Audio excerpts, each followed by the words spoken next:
Rejoice, it is Friday. We want to thank you all for tuning in again, as always. We hope you had a great week. We hope you all enjoyed the 4th of July weekend. We got a good show for you in store today. This week we have Mick Hedgepeth on. Mick is currently the Director of Basketball Operations at Belmont University, which is also where he played under Coach Rick Byrd. He played for a year overseas. He got his head coaching start at Williams College, a Division III school in Massachusetts. Incredible program. He was the head coach at Sewanee for a couple seasons before before coming back to his alma mater and being the Director of Basketball Operations at Belmont. Again, we appreciate you for tuning in. Thank you as always. Like, share, subscribe, comment, do whatever it is you do to help get the word out there. We also have some merchandise. You can check our Twitter, Instagram page to find that. Once again, thank you for tuning in and hope y'all enjoy the show. Love y'all. Hey, so how you doing, man? I'm good, dude. I'm good. Still sweating like crazy. Feel like I've been sweating nonstop since June 1st. But I'm doing good, man. I thought you didn't have to walk between places anymore. I thought that was going to help with the sweating issue. Well, I mean, listen. So of course, 4th of July weekend, the AC in the gym gets shut off for the 4th of July weekend, and it apparently has not come back on. And then I'm sweating, rebounding all day on the court, sweating my butt off. And then I got to go pick up the food at like 4:30. I walk outside and it's just pouring down rain. I'm like, I literally can never get dry. I hate being wet. Like that is the most uncomfortable thing in the world to me. Really? Well, wet clothes. I will go a step further than wet clothes. Yeah, and it's socks. I'm doing a terrible job of like bringing extra clothes. So by like 10:30 a.m., my outfit for the day is like soaked, and so I'm just walking around miserable all day. Yeah, well, that's tough. But would you agree worse than a wet shirt? I really am walking around like with a towel like all the time. Well, I've never seen you wipe yourself with a towel. So besides like every single podcast, but would you agree that a worse feeling than just wet clothes, specifically wet socks? Yeah, wet socks are bad. Wet socks are really bad. Wet socks are bad. Socks are really bad. Wet clothes in general are awful, but wet socks are bad. Yeah, I would agree. A wet shirt is also pretty tough when it's sticking to you, et cetera. But anyway, so it's been pretty miserable just being hot. But so you guys have started session 2? Yeah, man. Yeah. Everybody came back. We had a meeting Monday night, and let's see, what's today? Recording on Wednesday. Yeah. So we've been going all week since Tuesday. Got that thing rolling. Yeah, man. I mean, it's rolling, man. It's going real well right now. Good, man. What about y'all? I know y'all different rules and stuff. Y'all can't really do a ton in the summertime, or at least not it won't look the same as it does at ours. How's everything with y'all? So D2 actually allowed this year. I don't know if it was due to COVID or what, but they allowed for voluntary workouts starting June 5th or July 5th. Oh, wow. Oh, so we haven't done anything with them like in the gym, but we do have some guys that have stayed around. So it's at least been nice to because we haven't done anything with them, it's at least nice that we're allowed to like watch them shoot now. Yeah. So. Yeah. How many do y'all have? How many local guys do y'all have? Y'all have any? Or so have somewhat local that can, You know what? So we have like one local, but we have a couple. We have probably 6 or 7 that are around, that are working in the area and staying in the area this summer. So that's been nice to see, but obviously they're allowed to go, like, once again, very voluntary. It's super voluntary. It's not like one of those where, some programs will be, it's voluntary, but not voluntary. Yeah, this is very, very voluntary. Yeah. I mean, just the way, I guess it's designed to go. So, but it's good. I'm just glad to get to see you guys, honestly. Are you recruiting at all? You going out on the road soon? Yep. So this weekend, I am going to be going out on the road, so it'll be good. Where are you going? Are you allowed to say? I'm going out to recruit. Okay. Save the people from knowing exactly where I'm going. But I'm going out. I'll be on the road this weekend, so it'll be fun. It'll be good. Yeah, we got a couple guys out. Rush literally just left from the office. He's driving 6 hours somewhere today, and then I think we got one of the coaches going to be out of the office for the rest of the week too. Or maybe Friday. Where are they going? I don't. Russ is going to a JUCO event, and I have no problem telling you. I'm going to Atlanta. There's about 5 or 6 tournaments going on. Yeah, in Atlanta everybody right in the now. country's pretty much going down there. So That's what I'm saying. So I have no problem saying that. It's not like I'm telling you any insider information or anything, but yeah, we're going to Atlanta. It'll be a good time, man. I'm excited. Just it was good for D1s to be back out because they haven't been out for however long. But honestly, D2 is like we weren't out last summer either. Yeah. We weren't allowed. So I mean, this is the first July in over a year. I guess it's been 2 years since people have been out on the road. So yeah, it'll be good to be back on the road and see what's going on. I mean, my earpiece is a little loopy today. I don't know if that's gonna throw me for a loop or I'm a little bugged out by that. But Asa, hey, I got something really cool for you. All right, you ready? Yeah. Welcome into the Mind of the Coach podcast. This is episode 43. I don't know which. Go ahead. I want to hear yours. All right, dude, all right. I got a couple for you today, and I haven't checked. I've been thinking about it all day. I'm like 43. Who do I got have? a couple too. I got a couple. So I got the first one. I'm pretty sure Daryl Dawkins. Was Daryl Dawkins 43 or was he 54? I'm not sure. Daryl Dawkins for something. Maybe he was 53. All right, I got another one. David, I think. Oh, I really hope I'm right. We're about to check, ladies and gentlemen. But David Lattin, Glory Road, wasn't he 43? I'm not sure. I'm about to look it up and guess. Okay. Oh, and I have a story about that. So right. David Lattin, the dude from Glory Road, do you know where he transferred from? No, I don't. Tennessee State. Really? Okay, that's a great one. Okay, so these were going to be my two. Okay, I was going to go. This is the Kendrick Perkins episode. Okay. Was he 43? He was 43. He was 43. And then I was going to go an even step further in. Oh, hang on. I was going to say Michael Thompson, Klay Thompson's father. Oh, yeah. Okay. All right. Listen, look, all right. I'm looking right now. David Lattin, there's a picture. He was 43. Yeah. That's a dope. Was he 42? Okay, so I think it doesn't matter. I think you're good. 42. This is the David Lattin podcast. So did I say his name? Okay. David Lattin? David Lattin. Yeah, Lattin. Yeah, he transferred from Tennessee State, dude from Glory Road, Tennessee State. Well, that's fantastic. Well, good stuff, Asa. Well, I'm glad we're doing well. This is episode 43. Thank you guys for tuning in. Asa, I don't know if you know this, but there is this important little segment we happen to do, and I feel like we've almost skipped over it a couple times. But what do you have to get off your chest? Oh, Nate, that's a great question. That is a really great question. Are menus still bothering you? Like, what's going on? I mean, menus are always bothering me. Man, I don't know. I'll tell you what. I mean, the heat is bothering me. Just the heat in general. The summer is really getting to me. I think I'm a little irritable right now. I'm sweating all the time. We talked about it already, but sorry to let you down today, Nate, but just this heat is really getting to me. Well, hey, you know what? I understand, but at least it is summer. I'd rather it be summer than winter. However, at least in winter, there's basketball going on. We still have one section of basketball left, and that is the NBA Finals, however. And wait, I don't want to be disrespectful. Is that WNBA? They're playing right now, right? Yes. Okay. So the WNBA and the NBA Finals, but let's specifically talk about the NBA Finals. We got the Suns. Suns took game 1. We got the Suns Bucks. Who you got? And how many games? I mean, the Suns absolutely just routed the Bucks. Suns and 4 guy. I mean, Suns and 4 guy. I got to go Suns and 4. No, in all seriousness, I don't know, man. I'm happy for Chris Paul. I hope Chris Paul pulls it off. It seems like they're going to. Obviously, it was game 1, and it's easy to overreact. Booker had a great game, and then obviously Ayton. Dude, there's a lot going on in the NBA right now because it's almost a changing of the guard. We got a ton of new, and obviously Chris Paul's been around for a while, but I mean, you're seeing people that you haven't seen on the stage before earlier in their careers. Ayton, Booker, guys like those two who literally this is a career, not trying to tell you. A career kind of defining moment for them. They've been there. They've proven that they're in a different echelon now that they've been there. Listen, but I'm going Suns, dude. I'm going Suns. Suns in 4, or what do you got? Yeah, Suns in 4, dude. The video going viral. It's got to be Suns in 4, right? Okay. So I'm going to say 2 different things, and then I'm going to answer the same question that I just asked. So one, talking about DeAndre Ayton, man.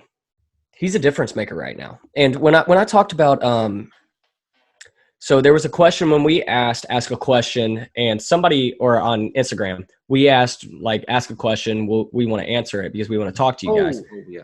And one of my things that I responded with was somebody asked what is going to be the next change in the guard, or basically, the Steph Curry effect kind of deal, just about the next trend in basketball. And mine was that I think there's going to be a back to the basket 5 again.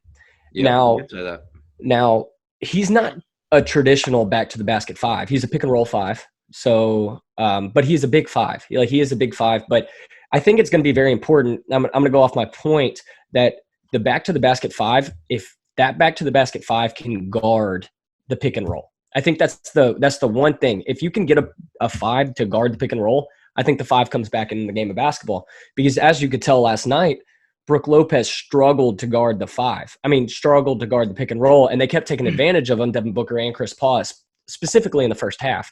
And I think if you get a back to the basket 5 that can guard the pick and roll like DeAndre Ayton can, who's a mobile 5, man, I think that's the next trend. However, I'm going to predict my Suns or Bucks. I am going to go, and I was on the Suns bandwagon, right? I thought the Nets were going to win the championship. Yeah. Against the Suns, but now, I think everything I've guessed, I've been wrong too. So this is obviously. No, you got the Bucks. You got the Bucks. Yeah, you got the Bucks when we were talking the conference final rounds. But yeah, man, the Suns played so well last night. It'd be hard to go against them. However, I think Giannis comes up in a big way next game. I think he evens up the series 1-1. I think this series is going to go to 7. I don't know who's going to win. I want to say Suns. I'm going to go Suns in 7. And I'm strictly going Suns in 7. And I think they're going to win it. Man. I want to say Suns instead of Bucks because they got Devin Booker. And I think Devin Booker's a dog. I think he shows up for a game 7. Man, I love Chris Middleton. I love Chris Middleton. You do. You're right. Asa, you have completely switched my view. I'm taking a bold prediction here. Bold prediction. Bucks just getting routed in game 1. I'm taking Bucks in 7. Bucks in 7. All right. Bucks in 7. Real quick, because we do have to get on with our conversation with Coach Mick Hedgepeth coming up. Excuse me, right there. But I do want to say, Nate, we were kind of talking today in the office, and you brought up the traditional 5 coming back, and it's not like the traditional 5, yes, has gone away, but the low post game hasn't entirely gone away. If you look at the teams that make it to like we were the OVC last year, right? You had Morehead State and Belmont in the championship game. Two really, really, really great low post presence down there. 100%. You look at we won a championship. We had Rob. Rob wasn't a huge dude, but he was an incredible low post presence, right? Like it's Bucks. Giannis is he's just a freak superstar. Can play the 5, but still a dude that could have an incredibly. I know he wants to stretch it out more, but an incredible low post presence when he wants to have it. So it's not that it's completely gone away. I just wanted to point that out, right? And you are absolutely right in everything you're saying. And Ayton is kind of the guy that looks. He's a hybrid almost. Yeah. He's not stretching it out. Kind of that newer. He's kind of what it might be as opposed to just a regular traditional back. I would agree. Anyway. I would agree because obviously you switch with the trend, right? Because you have to be able to adapt and adjust. And I think DeAndre Ayton. I just think pick and roll 5s are the way it's rolling, especially in NBA. However, I would say what you were saying is in college, especially in the mid-major level, a low-level major, you still need that low level. I think back to the basket 5s are the most important position. I really do because I think you're going to get what you get from the guards. I think there's a lot of really good guards in college basketball. Yeah, but specifically the post. We saw what Rob Marbury did to Lipscomb University. Obviously, that's not taking away from anything that Garrison Matthews did. Obviously, Garrison Matthews was the guy, but deadgum Rob Marbury was a dang good player. But the offense doesn't work without a.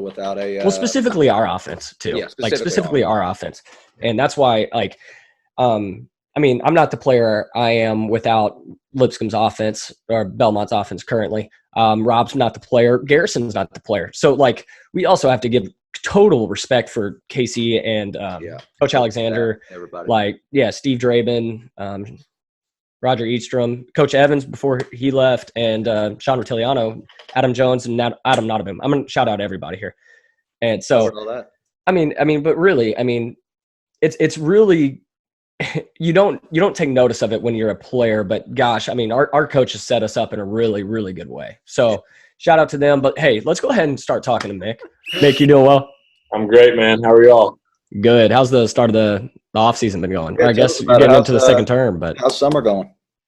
It's been a busy June. We had 235 campers for 3 weeks each in June.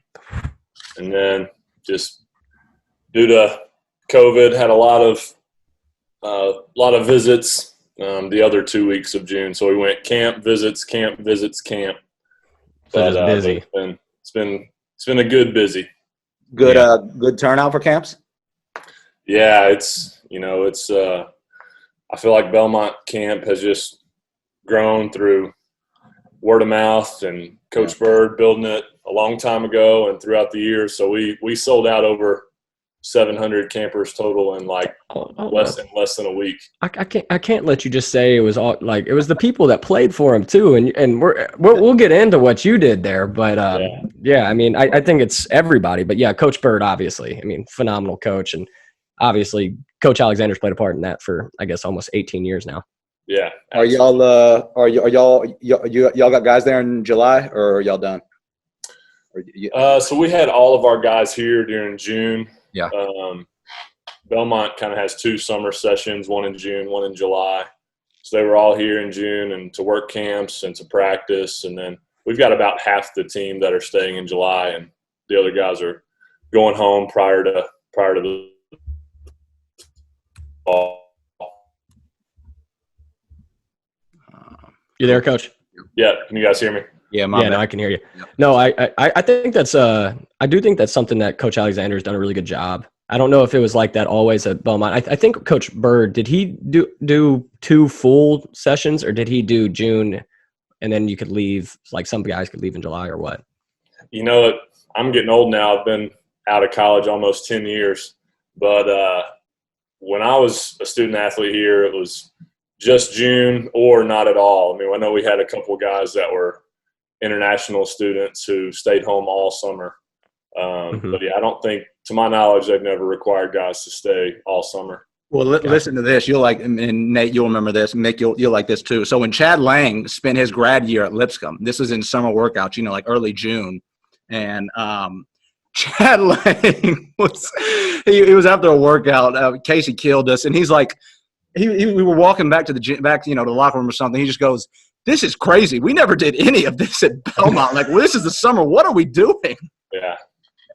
It was a completely different world. But also, like Coach Alexander, I mean, he was so good at it. I mean, so good at going through June and July, and then obviously knowing that when you're building a team, you probably need them there more times than not. So going June and July. It was early on at Lipscomb, so yeah. Was it your senior year where we just went June? Asa, I mean, obviously we were there all the time, Asa, but I think that was right. Because I know my 5th year too, it was just June, and then we went to Italy. Yeah. Well, Nate. But anyway, Asa, go ahead and get into it. Yep, Nate, Mick, here we go. I'm going to go ahead and get into it. We have Coach Mick Hedgepeth joining us on the show today. He is from Crossville, Alabama. Played college ball at Belmont University, was part of 3 Atlantic Sun regular season conference championships, 2 Atlantic Sun conference tournament championships, 2 NCAA tournaments appearances, and there was another postseason appearance. Was that NIT or what was that? CIT. CIT, got you. CIT, and he was also a 2-time second-team All-Atlantic Sun. He began his coaching career at Division III Williams College in Massachusetts before getting the head coaching job at Sewanee, where he was at for 2 seasons. And then he was named the Director of Basketball Operations back at his alma mater at Belmont University before the 2019-2020 season. Mick, man, thank you for coming on, dude. Everything going good your way? Yeah, thank you guys for having me. It's an honor, and really appreciate you guys doing this. I've been tuning into several episodes, especially my guy, Coach R.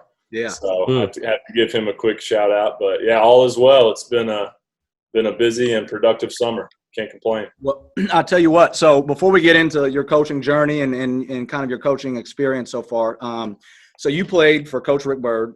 Casey was an assistant on that staff. And then now you're back at Belmont coaching under Casey. What are some similarities between Coach Byrd and Coach Alexander, and what are some differences between Coach Byrd and Coach Alexander? That's good, Asa. Yeah, no, I've received that question a lot.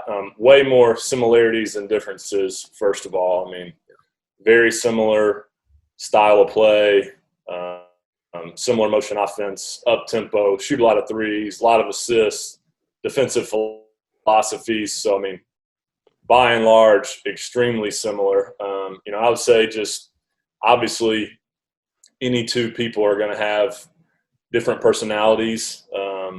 I would say Coach Alexander may be, a tad defensive oriented.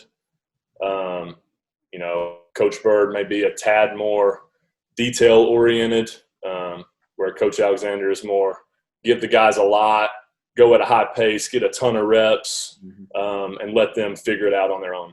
So those would be my small differences, but like I said, a ton of the same, and both great coaches and great men, and fortunate to know both of them.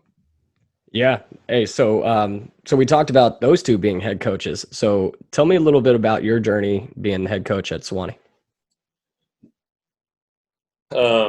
So I was at Williams College for 2 years as an assistant coach, a Division III up in Massachusetts, and then I'm a soft Southern boy from Alabama originally, so wanted to get back down here, and I took the assistant job at Sewanee first. And then after my first season, the head coach left, and I was obviously 27 years old at the time, but very fortunate that things went my way, and I ended up getting that position. And that was Bradley Pearson, correct?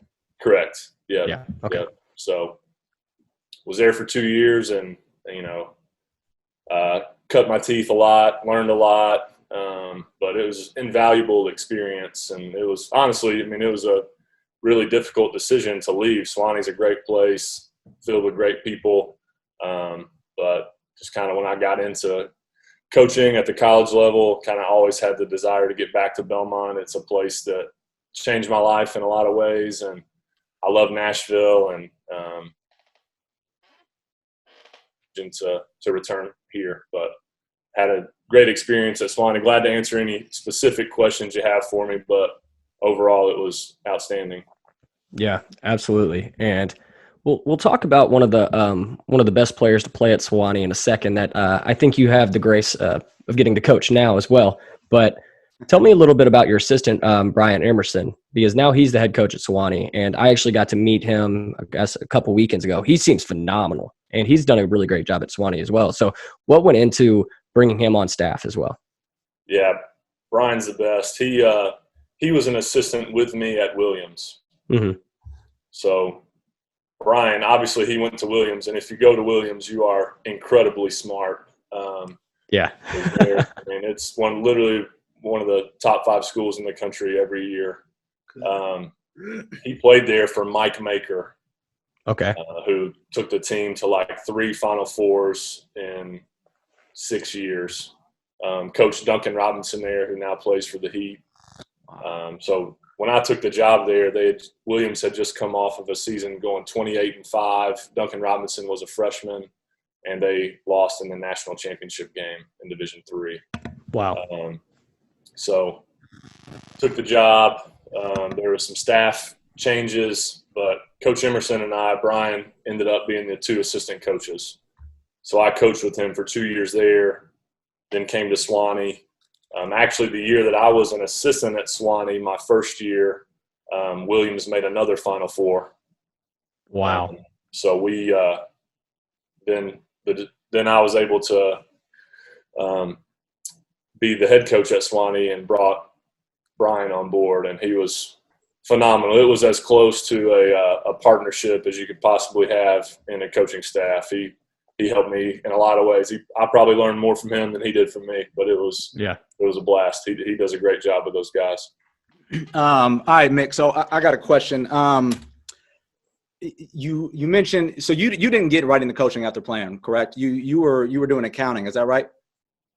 Yeah. So I played in Europe for a year after college, and then didn't really know what I wanted to do. I have an accounting degree. loved Nashville, moved back here, moved in with a former teammate, Adam Barnes, who ironically at the time he was working a corporate job as well, and now we're both in basketball. He's New Orleans Pelicans. But, you know, I worked for an insurance brokerage here in town for about 11 months and then, you know, learned a lot, worked with a lot of great people. Could have, you know, think I could have been successful there, but just at the end of the day felt like I wanted to do something a little more fulfilling and thought this was coaching was kind of what I was called to do. Yeah. So the reason I asked that is because the only reason, you know, your dad and my dad are close. They talk. And I remember hearing when you were getting into coaching, I guess I'm assuming it had to do with the money, that your dad wasn't too thrilled about you getting into coaching, right? So talk to us about, because, you know, you had this finance degree, you got a job, I'm sure making more money than a low-level coaching job, right? Talk to us just about making the financial, it can be financially, life, I don't know, whatever. Just making the decision to give up a more, what's the word I'm looking for? I don't know, just a more to give up a position job that is financially stable compared to doing something that you're probably more passionate about. Thanks, Nate. Yeah, I mean, it was hard, and there was a lot of pros and cons. I mean, I'm a big list guy, and obviously accounting major, and a lot went into that decision. It was hard. I took about an 80% pay cut. I'm a small town Alabama boy, moved across the country to Williamstown, Massachusetts. So, yeah, I mean, there were some uncomfortable conversations with my parents, but ultimately they knew that I was going to do it. They believe in me enough to know that I know what's best for myself. And I personally at the time felt like if there's ever a time to take a risk, you know, it was when I was 23, 24 years old. Sure. You know, I was single guy, no family. And it's one of the best decisions I've ever made. It's definitely a leap of faith. And it was an adventure. I mean, I landed in Williamstown and the head coach took me to Chipotle and told me he was leaving Williams. So it was a quick welcome to the coaching world and how quickly everything can change. Everything can change, but you know, it was a good decision.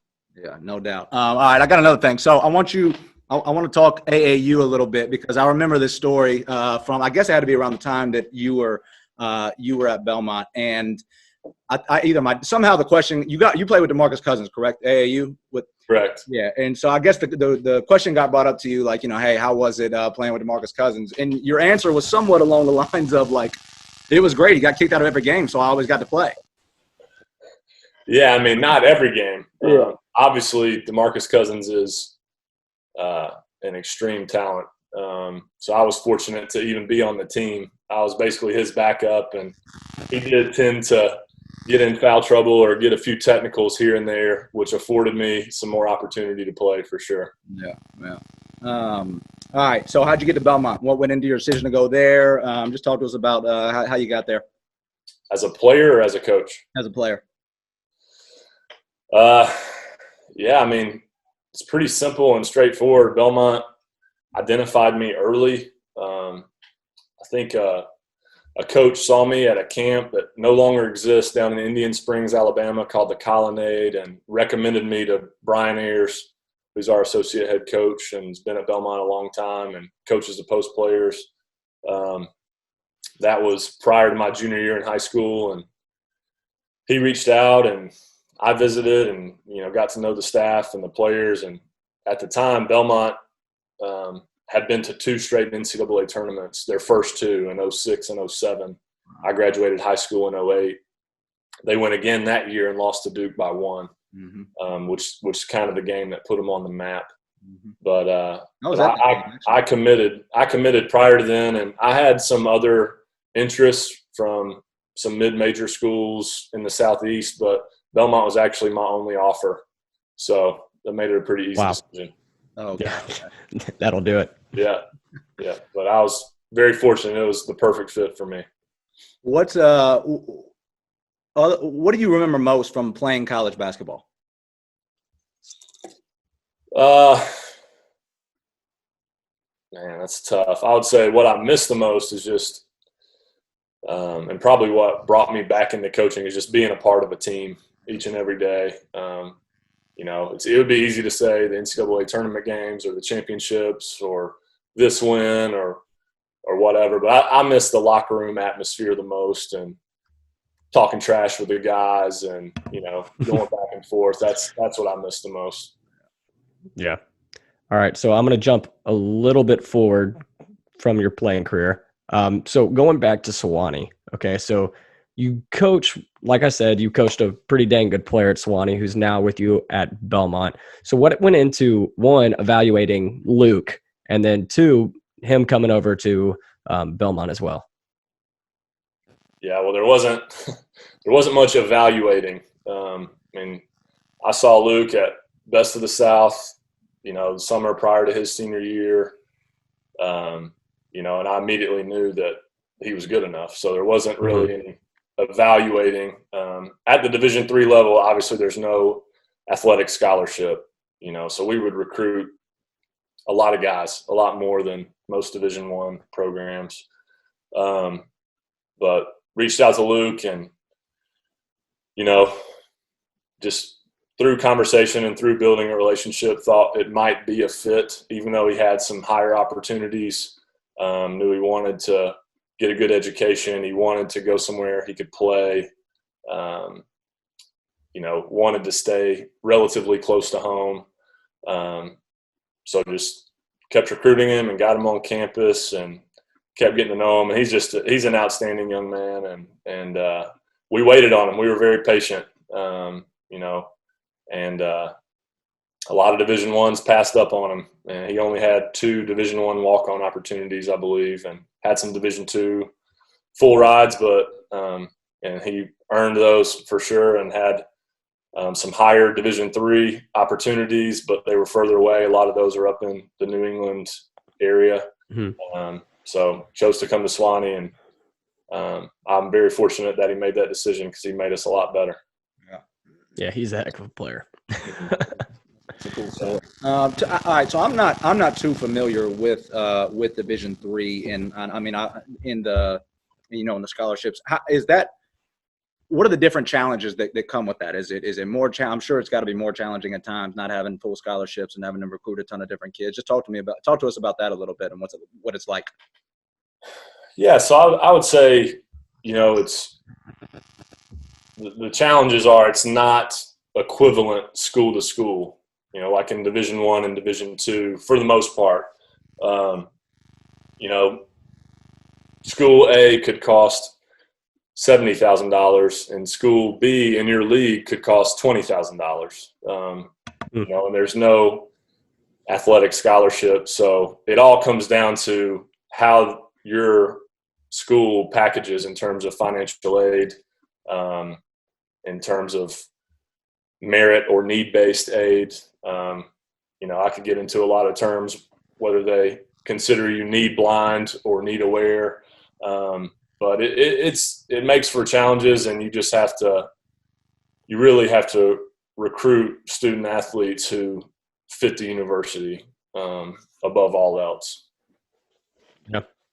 Okay, so going from Division III to D1 Director of Basketball Operations, what has been the hardest transition for you?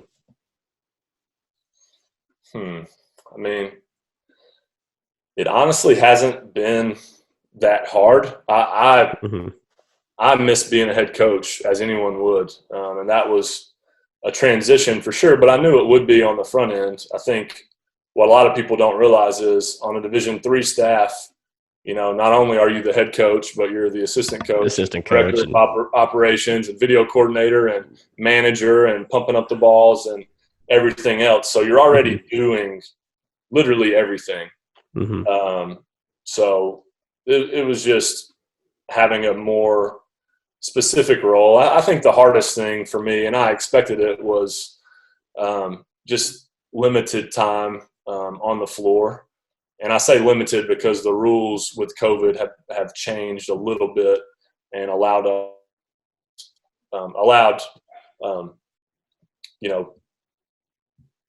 operations positions and video coordinators and those types of non-coaching positions to be on the floor a little bit more. Yeah. And that's probably been reassuring for you, just to be able to get back and do what you probably love the most. Yeah, absolutely. It's been good. And even if it's limited, if it's more rebounding or assisting in a drill, rather than teaching, it's a whole lot better than standing over there and watching. Sure. Okay, this one's kind of out of left field. Not really, because it is a topic of conversation as of late. Name, image, and likeness bill. What do you think about it? Oof. It's hard to say. Belmont just released their NIL policy today. So yeah. So what is? Well, I don't know. What are y'all talking to your players? What are y'all saying to your players? What are the conversations like? You don't have to get detailed on exactly how you're going about it, but just what are the conversations like? Honestly, I haven't had too many conversations about that with our players because it's so new. And like I said, the policy was just released today. And I think it's all very fluid and could change a lot in coming weeks and months. But I would say the main thing that we would relay to our players right now is just, make sure that you communicate with a compliance. And if you do decide to do this, which is totally fine, just make sure that you cross your T's and dot your I's and represent Belmont well, and do it by the book. Yeah. I'll flip the question to you, Asa. What about you, man? I know a guy on your team just got a big deal. Oh my goodness. Yeah, let's talk about that. Yeah, so Hersey Miller's got himself a $2 million deal with a tech company out on the West Coast or something. It's weird that a player on our team is the richest dude on campus. I mean, coach, professor, he's the richest kid on campus. Dude, I'll tell you this, everything's normal. I mean, from the moment that first time that I met the kid to the first time I saw him on camp, on Zoom, met him on Zoom for the first time that I saw him on campus from workouts and everything. I mean, nothing's changed, and nothing's changed. Nothing's changed on his end or our end or basketball wise or anything like that. Yeah, it's crazy to think about. What is it going to do to basketball for our I don't know. For your program, everybody's getting cookout meals all the time. It's everybody. It's good publicity. I'll say that. But in terms of I have no idea how it's going to affect us or really anything. I have zero idea yet. I don't think anybody does. We just kind of got to feel it out and let the chips fall where they may. But congrats to Hersey. I think that's amazing for him. So I'm glad that kids can make some money now. I know that's a touchy subject, but I am glad that they can benefit in a way off of all the hard work that they do put in the summer and the off season, spring, fall, and during the season. So I don't know, man. I have no idea what it's going to look like a year from now, 2 years from now, 4 years from now, 8. I have no idea. I think it calms down a little bit from what everybody is thinking it is right now. I think so too. I don't think that it's going to. I don't think there's going to be as much money just thrown out to these athletes as a lot of people think there is. No, but I mean, in certain positions there will. Some there will. The Johnny Manziels of the world, the Derrick Henrys, the sure. I don't know. Dallas. I mean, shoot, I think Miami just came out and that there's some donor that's going to give $500 something, maybe $5,000, whatever they said, to every single football player at Miami or something, like some business did, which it can't be donor related. I mean, like per se, but apparently there was this huge sum of money that they're about to give. So I think that stuff's interesting, and I don't know how that will work with the NCAA rules. Well, Miami's been giving huge sums of money to their athletes for a long time. Correct. At least it's on the table now. Hey, Mick, as we wrap up here, you want to do some rapid fire questions with us real quick? Absolutely. Cool, man. All right. Okay, here we go. Let me get this together real quick. Well, I'm sorry, guys. I am less than prepared. All right, here we go. All right. Do you need me to ask them? I got them memorized. Yeah, you do have them memorized. All right. Your last technical. I was the head coach at Swanee. We were playing at Barry. Okay, so that was about 2 years ago? Yeah, I was just coaching, and it was a bad call. I'll let him know. Let them know. Yeah. So you ever been kicked out of a game as a coach or player? No. In high school, yes. Oh, really? What'd you do? Yeah, we got to know. Dunked twice, and I got technicals both times. Hanging on the rim? Totally uncalled for. Yeah. You were just hanging on the rim, or what was it? No, I didn't. I mean, maybe the first one a little bit, but the second one was not hanging on the rim. It was just a terrible call. An official who didn't know what he was doing. So all right. Well, that answers the next question, which is, have you ever dunked a basketball on a 10-foot rim? Given your height, I don't think I needed to even ask that one. And athleticism. I got you, Mick. No problem. I got you. Okay. You're up 3 at the end of a game. Do you foul or let it play out? Depends, but What do you err on the side of? foul. Okay. All right. Maybe I need to start saying, just ask what side they err on. That's good, Asa. Yeah, I just 43 podcasts in, and now we're deciding that. But keep going. Okay. Go for the tie, go for the win. Depends, but probably. What side do you err on? I err on the side of tie because they'll take away the win more. Yeah. Gotcha. I like that. Okay. Casual or professional on the sidelines? Casual, 100%. Yeah, absolutely. Agree. All right. Early morning or evening or night practice? Evening. Evening. Why is that? Well, I would choose early afternoon. I think that's the ideal time, but that wasn't an option. But I think you get less out of early morning or late night than you would in the evening. Yeah. You play in the evening usually. Yeah, makes sense. All right. If you were not coaching basketball, what would you want to be doing as an occupation? I'll be in athletic administration. Okay. Not an accountant. No. Been down that road, Nate. That's behind you. All right. What's your handicap in golf? Oof. Probably like a 14. Yeah, you've been playing it. You've been playing it all this summer. I know you've been busy with the camps, so probably not in June or anything. But yeah, a little bit. I played a decent amount in May, but not much in June. You played with Danny D recently, didn't you? Or at least this year, right? Played once. Yeah, it was a cold day out at the Grove. Did not hit it well, but it was a lot of fun. Well, hey, while we're talking about golf, I got to go ahead and interrupt. Yeah, Nate, go ahead. Let it. Yeah. I'm not going to tell you what I shot today, but I did get on the golf course today. Played 9, and so I long story short, I played terrible all day. And the final hole, 18th hole, because I played the back 9, I'm about 80 yards out, right? So I get the sand wedge, hit it up, and I'm looking at it going in the air. I'm like, oh, that's perfect. That's right where I wanted. That's where I was trying to hit every single shot today. And it drops. It drops probably this far from the pin and rolls and is on the ledge. Like it just didn't fall in. I'll send you a pic after this. Yeah, it was very disappointing. That's what I was trying to do, Nate. Well, it's not going to do it justice, but maybe we can kind of show it real quick. Here, I'll send it to you. I'll send it to you. All right, okay. Disappointed. Should every team make the conference tourney? Y'all just win the OVC every year, so what's it matter to y'all? I don't know. No.